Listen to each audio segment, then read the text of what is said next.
আসসালামু আলাইকুম। সাদিয়া রান্নাঘরে আপনাদেরকে স্বাগতম। আমি আজকে গোলাপ জামুন মিষ্টি করে দেখাবো। তার জন্য আমি এখানে গোলাপ জামুনের মিষ্টির জন্য এখানে আমি 1.5 কাপ গুঁড়ো দুধ দিয়ে দেবো।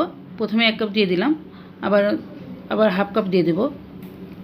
দেখতে পাচ্ছেন এখানে হাফ কাপ গুঁড়ো দুধ দিয়ে দিলাম। তার মধ্যে দিয়ে দেবো 1 কাপ ময়দা, বেকিং সোডা দিয়ে দিব 1 চামচের কম, হাফ চামচ। এটা ভালোভাবে মেখে নিব।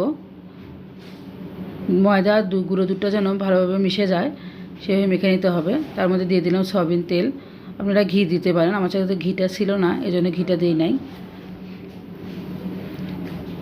এভাবে করে আমি অল্প অল্প দুধ দিয়ে ডোটা তৈরি করে নিব।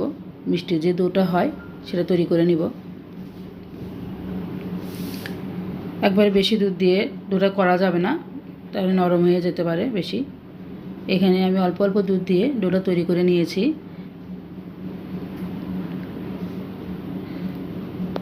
ডোটা তো করে 10 মিনিটে রেস্টে রেখে দেব। 10 মিনিট পর আমি ফিরে আসলাম। আমি এটা ছোট ছোট করে মিষ্টির শেপ দিয়ে নিব, গোল গোল করে। এইভাবে করে আমি সবগুলো মিষ্টি বানিয়ে নেব। দেখতে পাচ্ছেন এখানে একটু ফাটল থাকা যাবে না, একদম ভালোভাবে করে গোল গোল করে নিতে হবে। সবগুলো বানানো হয়ে গেছে। আমি এটা এক সাইডে রেখে দেব। রেখে দিয়ে আমি এখানে চিনির শিরা তৈরি করে নিব।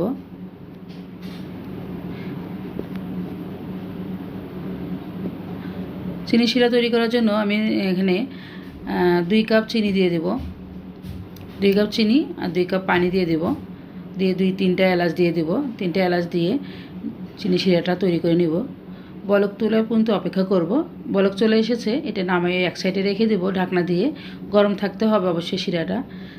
আর এখানে আমি তেলটা নিয়েছি সয়াবিন তেল দিয়ে আঙ্গুল চুবিয়ে দেখলাম যে তেলটা বেশি গরম হয়েছে কিনা। দেখতে পাচ্ছেন আঙ্গুলটা যেহেতু সয়, এই পর্যায়ে মিষ্টিটা দিয়ে দিতে হবে।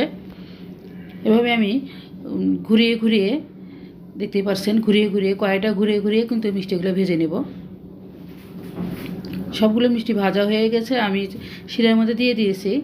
এই শিরাটা কিন্তু গরম আছে, গরম থাকা অবস্থায় দিতে হবে। মিষ্টি ভাজার সাথে সাথে আমি দিয়ে দিয়েছি। শিরাটাও গরম, মিষ্টিও গরম। এটা রসটা ভালোভাবে ভিতরে ঢুকে যাবে। দেখতেই পাচ্ছেন সারা রাত অপেক্ষা করেছি, তার সারা রাত পর আমি দেখাচ্ছি কীরকম হয়েছে মিষ্টিটা। একদম ফুলে ডাবল হয়ে গেছে, আপনারা দেখেই বুঝতে পারছেন কতটা লোভনীয় হয়েছে। আমার এই রেসিপিটা আপনার কাছে ভালো লাগলে অবশ্যই লাইক, শেয়ার, কমেন্ট করবেন এবং সাবস্ক্রাইব করে আমার চ্যানেলের পাশে থাকবেন। আজ এই পর্যন্তই। আল্লাহ হাফেজ।